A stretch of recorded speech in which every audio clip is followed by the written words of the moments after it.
topic that we know is not only important, but it matters so much to all of us. You know, we can talk about suicide prevention from a hospital point of view or a program point of view, but really it's people-oriented work, and everyone that's involved in this space is involved because they know suicide is a very tragic outcome. But I also want to emphasize that can be prevented.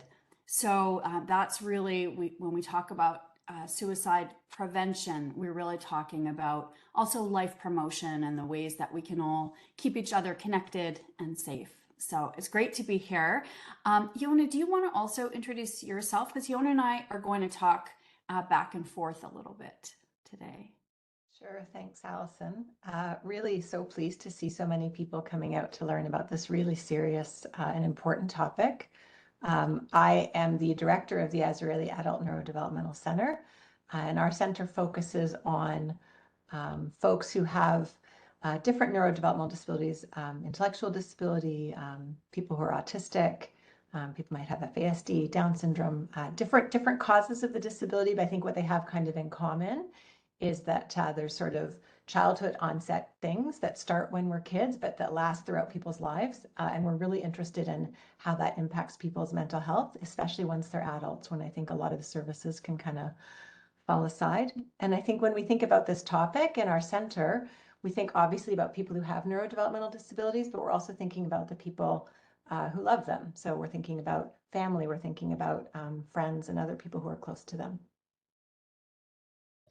I'm so glad that you define developmental disabilities, because I already saw that question come in, and it's really an umbrella term that I think you just set the stage perfectly. I also should say, so I'm going to talk about the new 3-digit number in Canada, 988, Suicide Crisis Helpline, that's available by text and chat. And some of our work reaching out to different communities across the country and really trying to engage with people. I'm not an expert in developmental disabilities. I'm very fortunate to work at CAMH, and I get to work with people like Yona and all of the people that have put this together. But what I will say is we know how important this is. We know that we have to make the service accessible to all people, and that there are unique both strengths and risks for people with developmental disabilities when it comes to suicidal thinking and behavior. So that's why Yona and I are going to do this together. I'm going to pull up some slides and just go through a few things, and we want to save lots of time for questions. Okay, so I will give you an overview of 988 and share some facts about suicide behavior in Canada generally, and then we'll talk about some of the evidence for those with developmental disabilities, and then think practically about how 988 can be a resource, and also what we can learn on 988 from this community. We launched in November of last year, so we're almost, I've already had emails saying, okay, year in review, and it feels like we just launched. But we launched recently. It was a very quick process to get this line up and going after it passed through the CRTC, which is the Radio Telecommunications branch of the government. So they gave us 18 months. So it was 18 months to launch. The real goal behind 988 is to provide support in a crisis, especially around suicide prevention. The 3 digits are meant to be an easy to remember number, so everyone now knows 911. We wanted to create something for suicide prevention that was just as easy to remember and access. So it's available in English and French and every day of the week and across Canada, and I'll tell you a little bit about the model in a moment, and by phone and text, and it's also toll-free.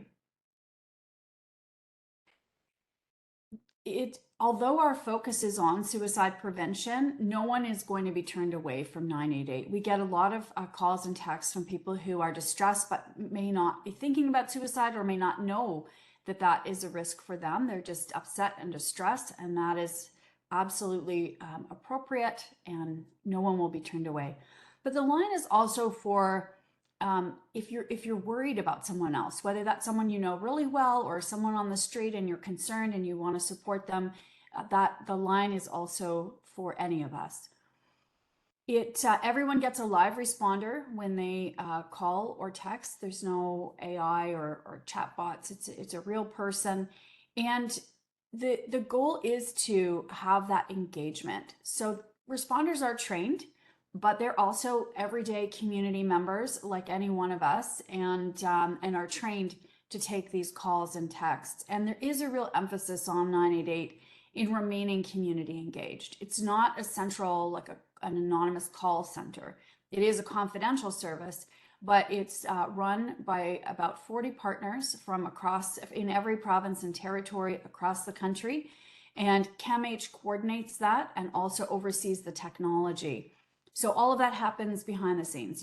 All you have to do is just call or text 988, and your call is routed as close to home as possible. When you call, a lot of people have questions about what happens when you call. You do get a very brief recording at the beginning, just asking you to make a few choices. So do you want service in English or French is the first choice. And there's an option for First Nations, Inuit, and Métis people who want to speak to an Indigenous specific service. And then this option may also be relevant among this group. If you're 18 years of age or younger, you can choose that option. And there's kind of a sub-network of providers who specialize in that age group, including Kids Help Phone, which you may be familiar with. One other thing to people often have questions about is it's routed by area code. That does mean, and that will change over the coming year or two, but that does mean if you are, have a phone from the East Coast and you're traveling in the West Coast, you will get routed to the East Coast, to where your area code of your phone number is from. But that will change over time. Here's a sense of, so we get about 1,000 phone calls and texts per day since launch. This is the first 6 months of data. So it's about 30,000 contacts per month. The majority are phone calls, but a considerable number are texts. And generally, texts are used by a younger age group. Those interactions take slightly longer to answer. You'll see it's about 1.5 minutes. They also last a lot longer because the texting can go on for a longer period of time on average than the phone calls. So and of course I'll answer any questions about 988.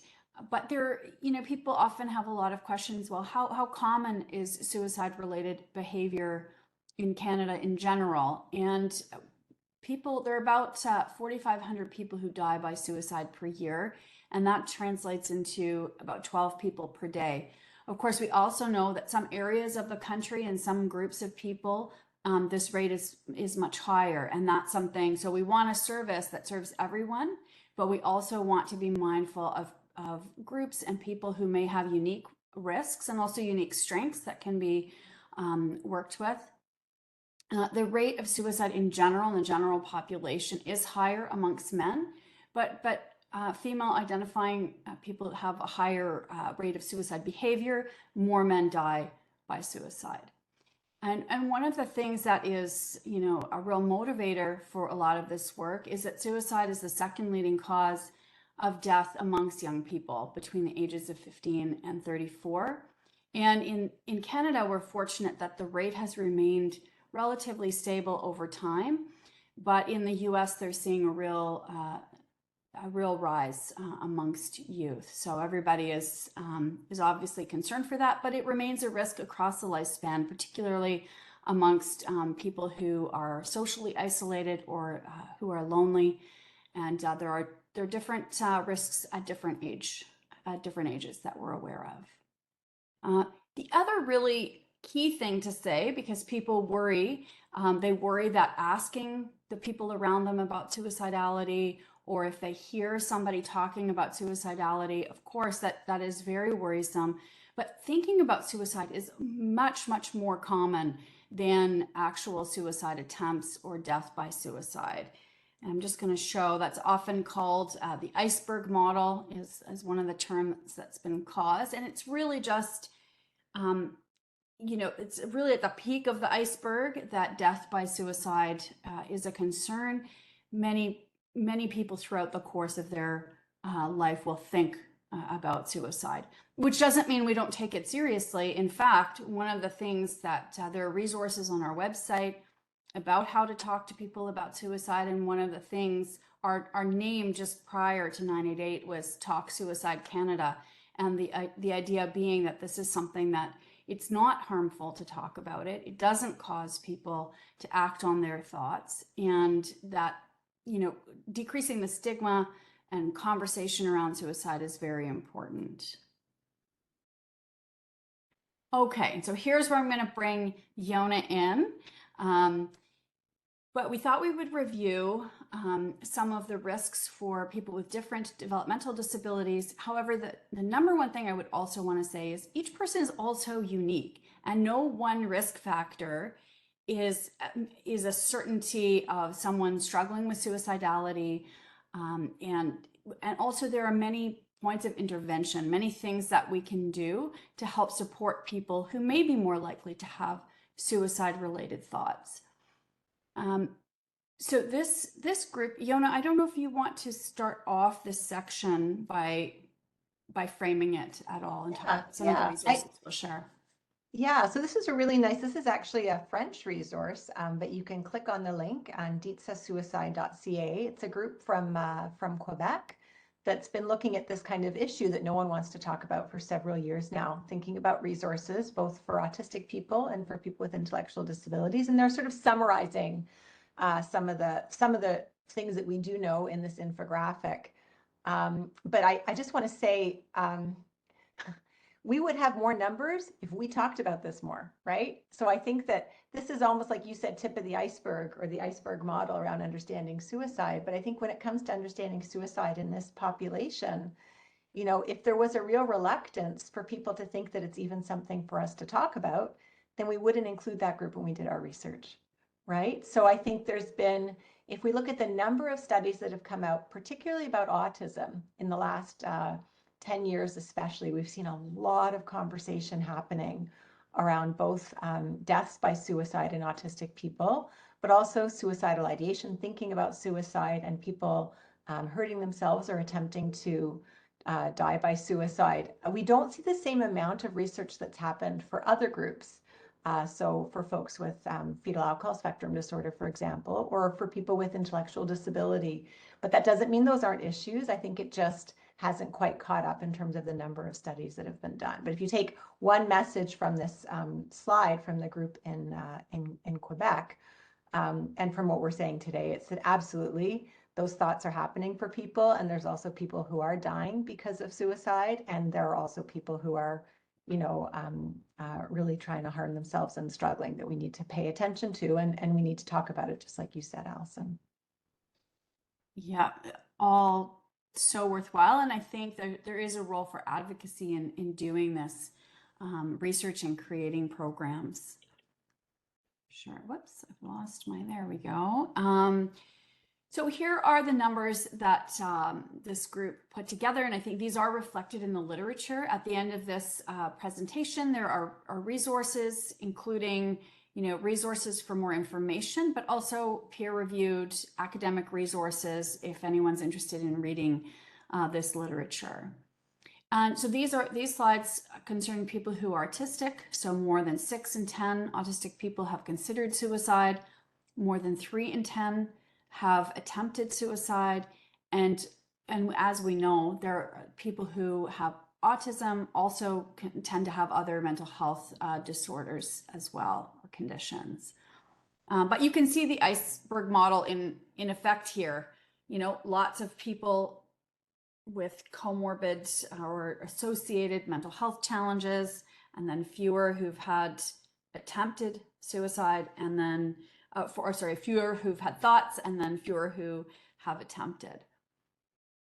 I'm just seeing a question. Everyone's sending in questions, which is great, and we're kind of looking at them as we go through things. So hopefully we can't respond to everyone's questions, but hopefully we'll get at some of them.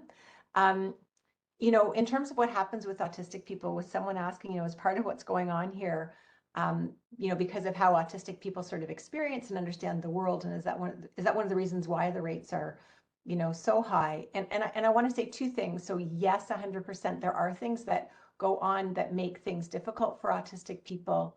But it's not so much that autism causes suicide, right? Or that being autistic causes a person to feel suicidal. It's very much, I think, about a whole bunch of different things, including the things that are kind of in the way or barriers to getting mental health care that people need. So that statistic about the 8 in 10 folks with the mental health condition is a really important piece, because it can be really difficult for people with developmental disabilities generally to get mental health support when they need it.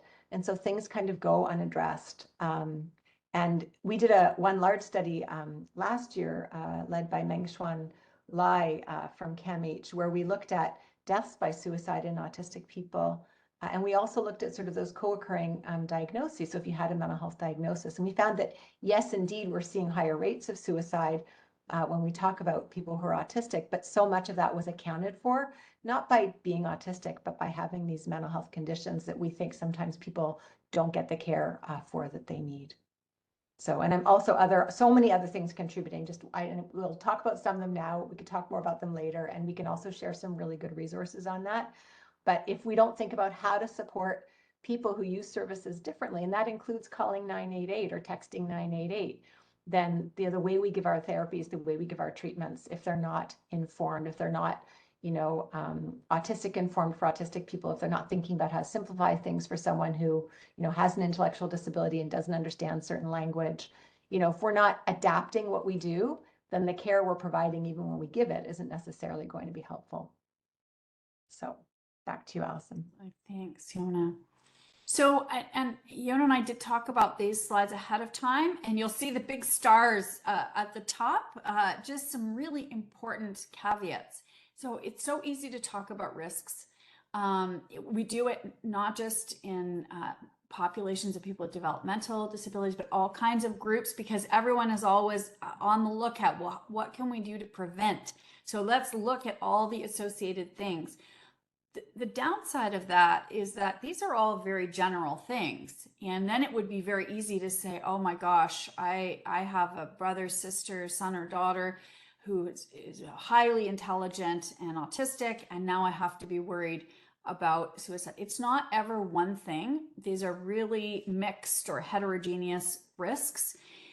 And actually, what I would take away from this slide is that, yes, there is this increased number and there are factors that go into it, but everyone is different. And so it's a conversation we should have with everyone. But having associated mental health conditions, and I think you'll see reflected in these risks, some of the things that Yona was also saying about supports for mental health distress across these groups. So if there is, for example, depression or anxiety, getting support for that may be more challenging if someone is also autistic. Some of the kinds of thinking styles, and this is in general in the suicide research, the way people think about things, their ability to problem solve, whether they get stuck in the negative thoughts that seep into their head, can end up being a real risk factor if that just stays stuck in their head. Yet another reason to be able to identify those thoughts and to talk about them. Increased risk with high intelligence, actually that is true across many groups. Female gender, I saw that question pop up. I have to say, maybe Yona, you know this, I don't know if it's that more people who are female identifying with autism die by suicide, but it's certainly much higher than in the general population. Like the difference is much better. Do you know? Yeah. Do you already know the answer to this? I do. It's kind of confusing, right? Because when we say females, are we comparing females to males? Or are we comparing females who are autistic to females who are not autistic? So I think we know in the whole wide world that, as you said, Allison, men are more likely to die than women by suicide. But when we think about the sort of relative rates within autistic people, and when we think about the rates of dying by suicide for females, and the work also has been done, when we look at things like the whole population, we often study people based by their sex at birth as opposed to by their gender. So you'll see us kind of going with words like female as opposed to saying men and women. But when we look at, sadly, people who've died by suicide, the likelihood of dying by suicide if you're female and you are autistic is higher than what we're going to see in females generally. And that difference is bigger than what we see in terms of the difference in males. So there's something kind of unique happening, I think, for some of our people who are born female who are autistic. And it may also have to do with how quickly autism is understood, right? And the kinds of services that we give. We used to think of autism as being very much a kind of male disorder. And so when we think about how we support people who are either gender diverse or who identify as who are born as females, that there are things that maybe happen to them in their journey with autism that might be different than what's happening for females generally, and also for autistic men. Yeah, great description. That's exactly, you said it way better than I was able to cinch it together. Emotion dysregulation is also really important. And I would say this one especially because that means that we can develop resources that support people in their coping, and that is going to have an impact on suicide prevention as well. And there are a few resources that we've pulled together that we'll talk about in a moment that really support people in their coping. But we also know, and a lot of the comments and questions in the chat reflect this, there are a lot of unique social stressors for people who are autistic and have other developmental disabilities. Things like bullying, or not having access to, or feeling included, or feeling a sense of belonging in the other spheres of life. Now, the last point here, I think, is important to all of us, and maybe another takeaway from this is that people with autism generally report these suicide-related thoughts and behaviors at a much higher rate than the people in their lives are aware of or would report. So somebody, if a parent were asked, does your son struggle with this thinking or with suicide attempts, the parent may be less aware than the actual person who is autistic. So that's something to think about too. We can tend to underestimate, but maybe if we open up this conversation and have the awareness, we'll all be more aware of some of these signs.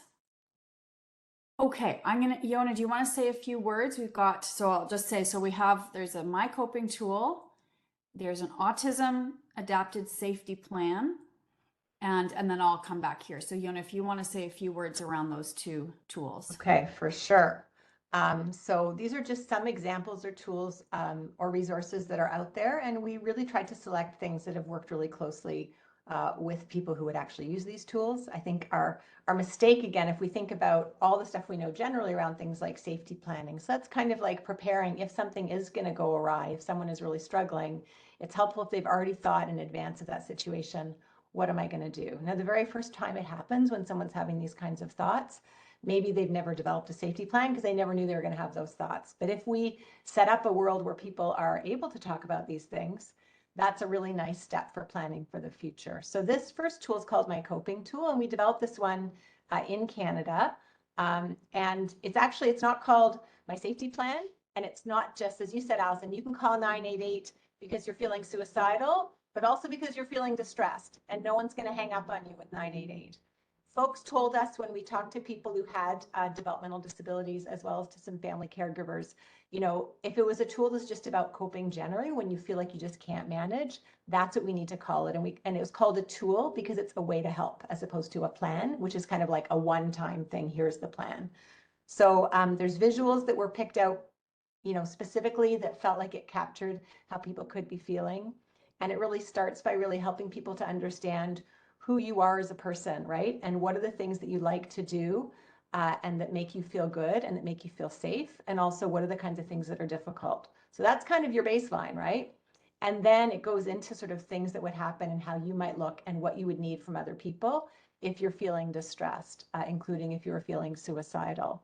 And also sort of what it would look like sort of when that sort of time passes. And a really important piece, I think, of this tool, the coping tool, is that someone might not look like they're very distressed. So it sort of looks at what I'm feeling or maybe what I'm thinking inside, but also what other people might see and things that I can do to help myself in this moment, but other things that other people can do. So that's just one example of a resource. It's free, it's available, and we'll put the links in the chat box, and they're also going to be with the slides. And so if we go to the next slide, This resource was developed, again, specifically for autistic people, and it's not to say that it wouldn't be helpful to other people as well, but it's just, again, recognizing how much work, fortunately, has gone on in the autism space in more recent years. So this was developed by folks in the UK, and it's gone through a couple of iterations right now. So I've put in the link for the sort of most recent adapted iteration. They actually published, for people who like research, an RCT, or a randomized controlled trial, and they're kind of trying to look at what happens when people use plans like this and if it makes a difference.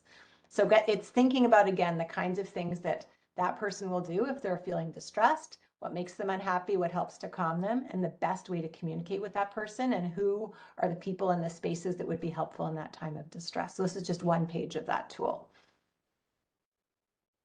Great, thanks, Yona.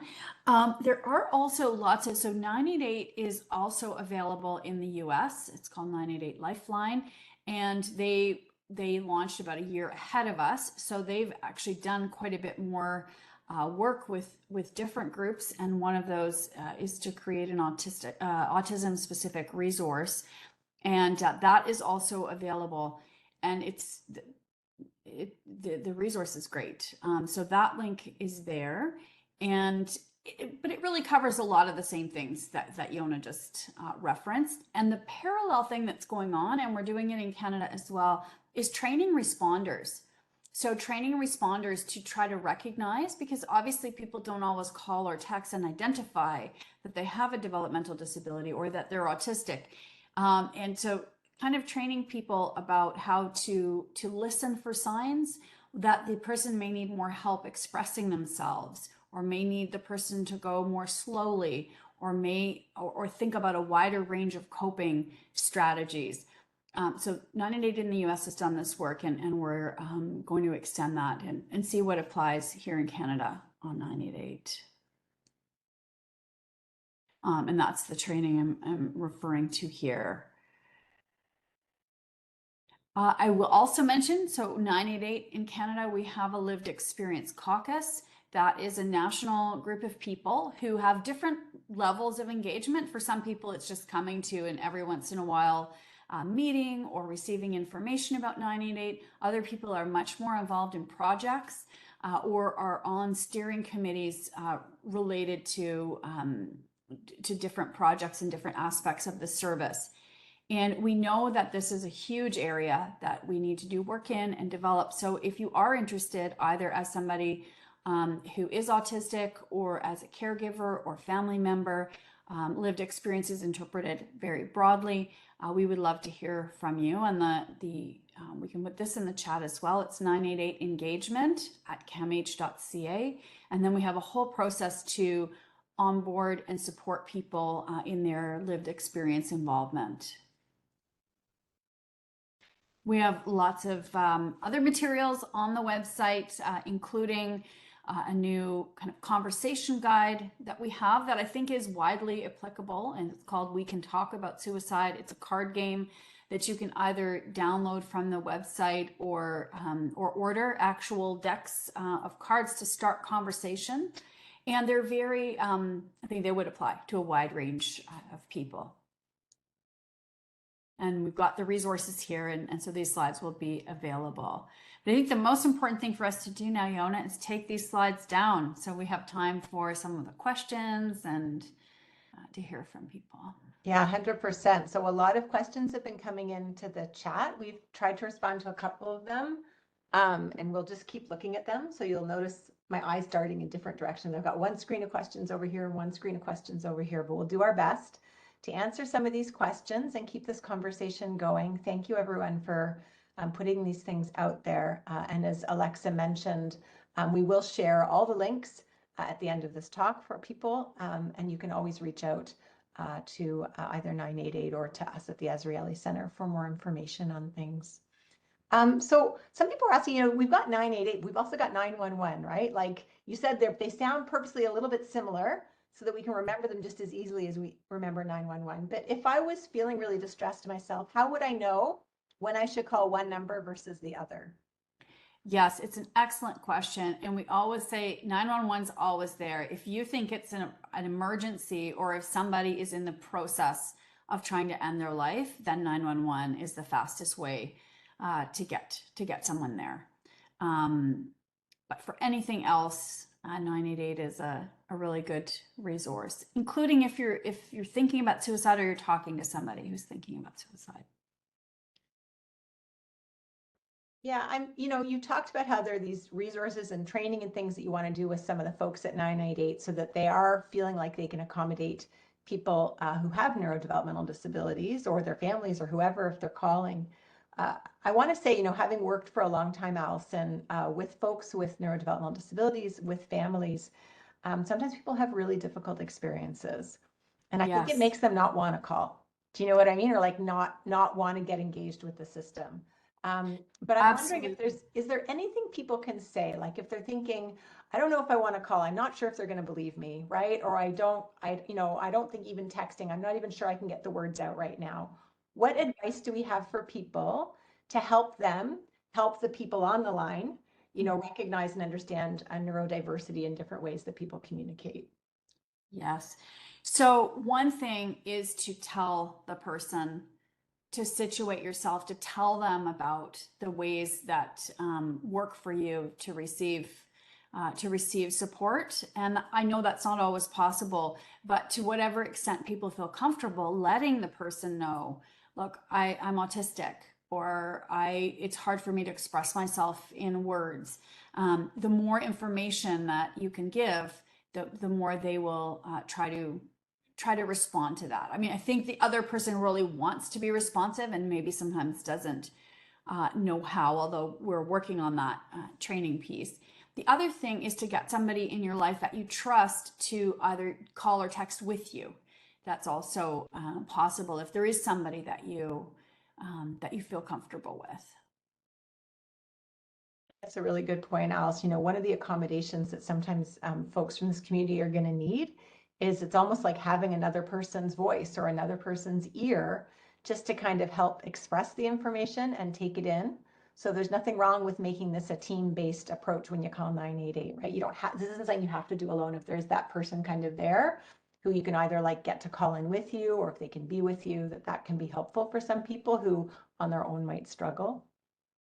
I would also love to see, it's actually stimulated a lot of thinking for me. I would love to see if we had something available as an image-based resource, or as where people could just select on text, for example. So I think there are things we can develop that maybe support communication for different groups. Yeah, I was going to say even having texting as an option is so important because there are some people who in some situations can speak really articulately, but in a distress situation, that's gone. And the only way they can speak is through texting. And then there are other people who actually don't, use their voices for speaking in that way, and they communicate through other means. So we need to have both ways for people to communicate. There's a few comments here. I noticed some comments around some of the resources that are just in English and not in French. And also comments around kind of resources around this population. And I'm just going to give it back to you, Allison. One nice thing about this collaboration and discussion, as you say, is that we can think about things that do need to be adapted or created, and that it's a process, right? So absolutely. So anything on 988 will be English and French. Some of the resources that we've given you today aren't from 988, and I'm not sure if they're available in French. Yeah, I was going to say, certainly the ones that are from the US, they're not going to prioritize putting them into French. So we're going to have to do that work to think about that piece. And I think even the My Coping tool that I'd explained before, we started with that tool in English. So it still does need the French translation, but it's definitely on the list of things that needs to happen. Okay. Are you ready for more questions, Allison? I'm kind of looking at these questions. Yes, and suggestions too. If you, the point that's resonating in my mind right now is what you were saying, Yona, around trust, or just that I implied trust, that people have sometimes had difficult experiences, and just thoughts about how can the service be more trustworthy. We're also working with 911. And we've across different groups, there are lots of concerns about the fact that 911 can become involved if we're worried on 988. So we're also working with 911, and so that they can also refer to us.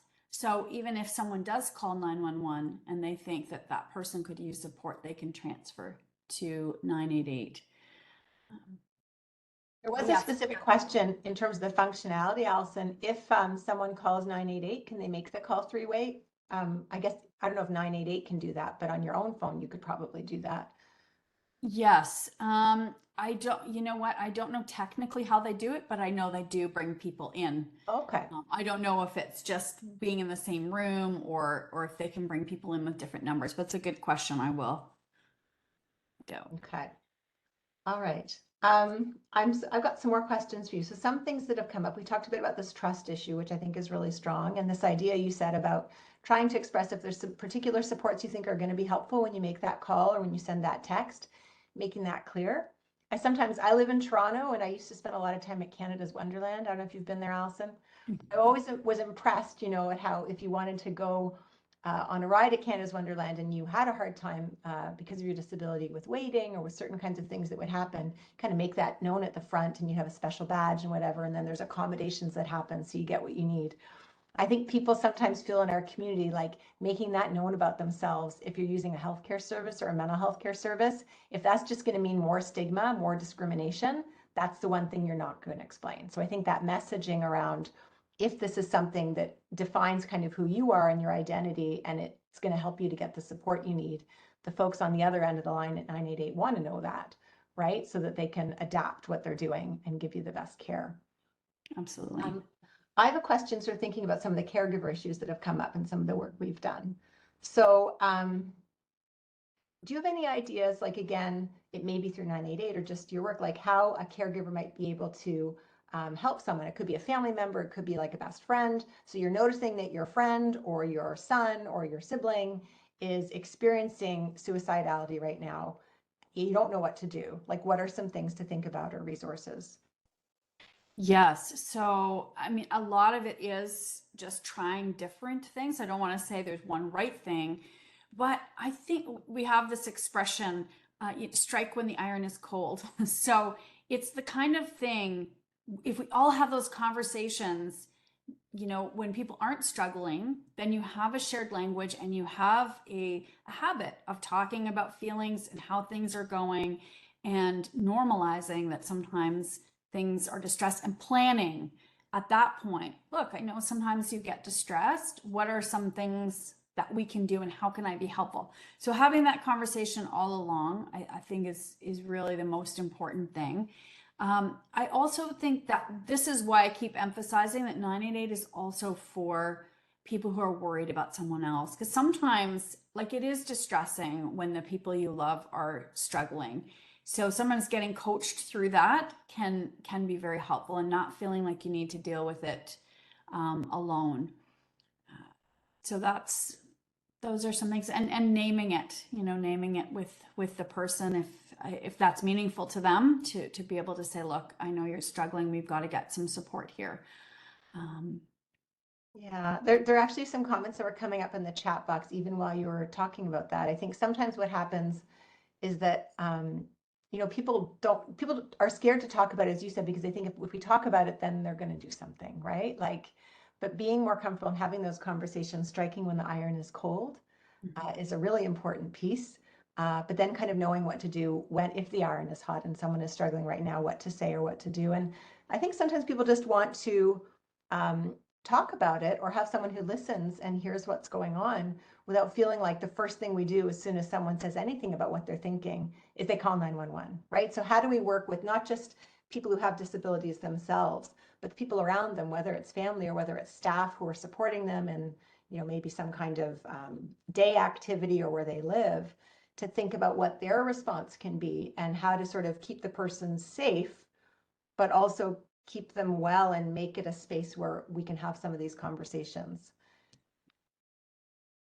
Absolutely. And I noticed somebody did have a question and a scenario about in a supportive housing situation, if you express suicidal thoughts, that's when 911 might be called rather than offering support.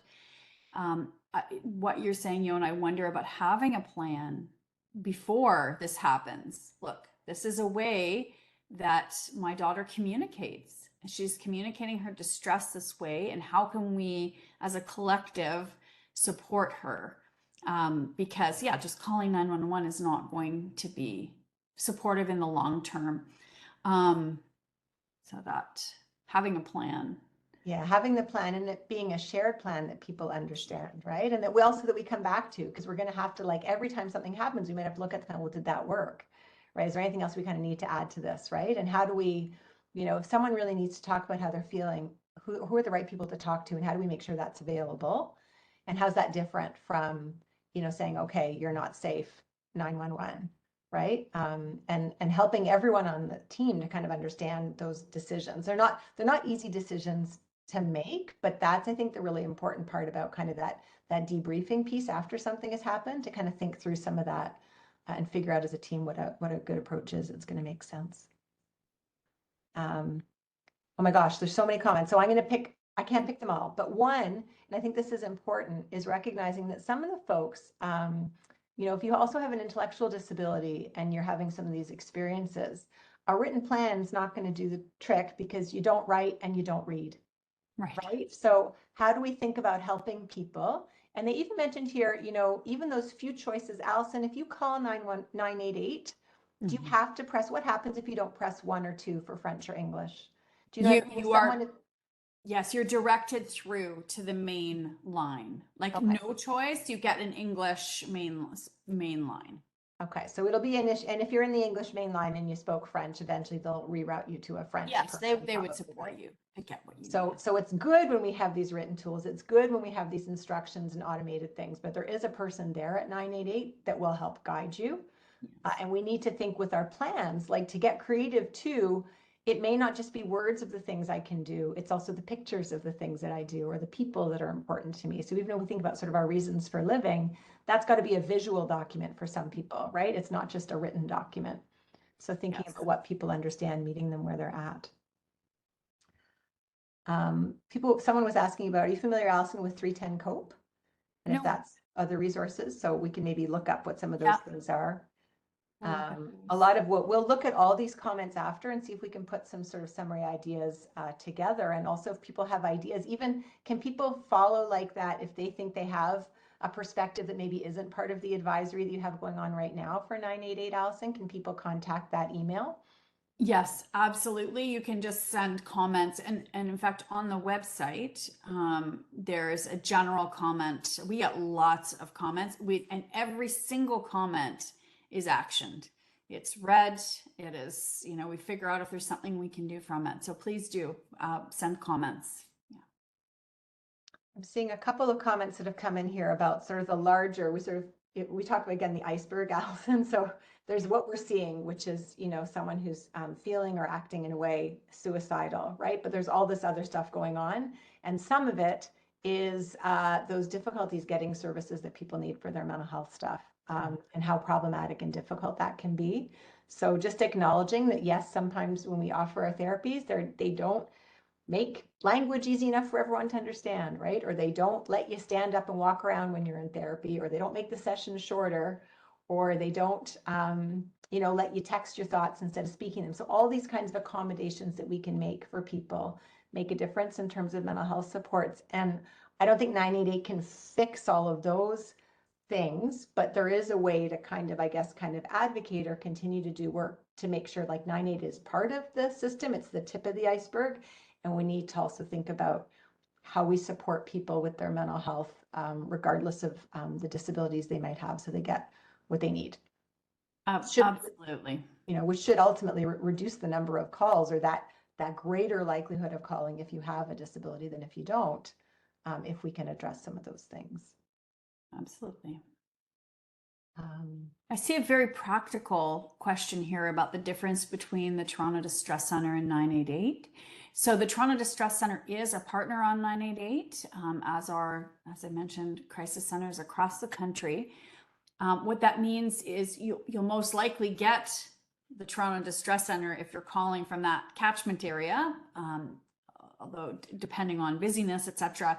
But so they're part of that network. But each of the 40 partners also, most of them run their own service. So you can also call the Toronto Distress Line directly, or you can call 988. I would say their mandate is a little broader at the Toronto Distress Centre. Yeah, and a kind of related question for, in a city like Toronto is that does a mobile crisis team respond or come to you if you call 988? So no, not necessarily. In fact, our one of the principles is that we provide a supportive, non-judgmental space, and we also want the least intrusive intervention possible. So the responder will really, and they all have supervisors, they will work very hard to try to help the caller or texter manage their distress and come collaboratively to a resolution without involving other crisis services.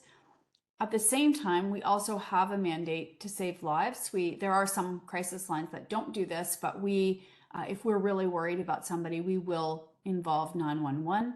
And then there are a range of possibilities in areas that have a mobile crisis team. That might be one of the things that are sent, but most areas of the country don't have mobile crisis teams.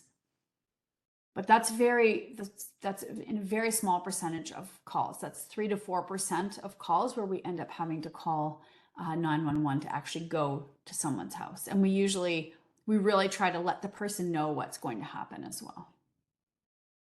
It's really great to know that there is that connection, but also how often people can call and how unoften it leads to 911. So it's really capturing that iceberg that you were talking about. And the other thing is people can call and we have lots of people who use the service more than once. So it's not like you can only call once and then you can call multiple times. Okay, no, that's really, really good to know.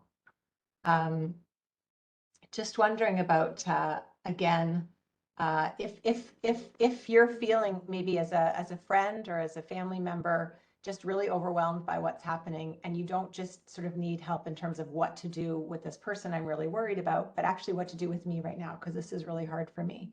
Is that okay to call? I think people feel guilty about talking about themselves in that way, but can they use 988 if that's going on? Absolutely. And you know what? I think of it slightly differently. Many of us also have multiple caregiving and provider roles. And if you take care of yourself, then you're even more available to support that other person. So absolutely, you should call about yourself too, if that's something that you need. Okay.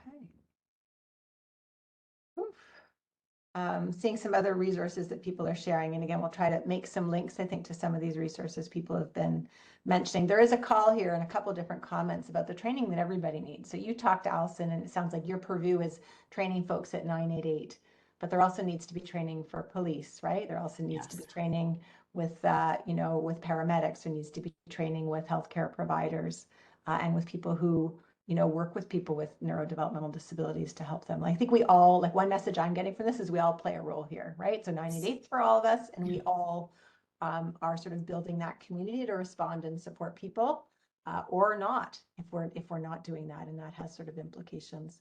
Someone wants to know what happens if the same person actually, and there are some people who really need to call multiple times, but what happens if someone calls, 3 or 4 times in that day? What will they experience when they make those calls? So the one thing, it is a crisis service, so people won't necessarily get the same responder. So they may be talking to multiple different people. There is the responders can see the previous time, so they do their best to not just start over fresh, because that can be difficult for people. And there really is no limit, so they will continue to support you each time you call. Okay. I mean, I think that's good to know again, because I think sometimes people worry, well, it may be that the way a person thinks about something is they do need to kind of hear it a few times, or they're distressed and this call helps reduce the distress, and then they're distressed again. So it's, this idea of no, you've already used us, you can't use us again, is not the thinking of 988. And I think that is supportive for, many of the people who we might work with or know, or ourselves, depending on who you are, in terms of using that service. Yeah, and with people's consent, we also do follow-up phone calls. So that's also something that will often be offered to people. And they arrange it. It's, can we call you? When can we call you? But there is sometimes follow-up as well. Wow, that's great to know. And also recognizing we've kind of been focusing on this one lens, right? The kind of, you know, things people need for accessibility, the disability lens, or things that are going on. But people have all kinds of intersecting identities that are really important to keep in mind here, right? So we need to think about that both in terms of if you're autistic and you're Indigenous, or if you have Down syndrome and you identify as gender diverse at the same time. Like there's all different ways we understand ourselves, and all those things can sort of impact, I think, how isolated people feel, and things that kind of can trigger people or make them struggle. Okay, it's almost time for us to wrap up. So I don't know if you want to have the last words, Allison. Well, okay, my last word is there is no last word because this is very Love it. much an ongoing journey. I really am so grateful to be here because this is very high on our list of areas that we want to develop more. So thank you. Glad you're here for the first part of the journey, and do reach out if you have suggestions or you want to get involved.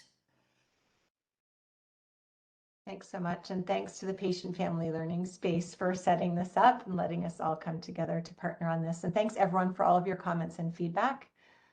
We hope you learned something today, and please reach out if you have ideas or thoughts that will help us in our work.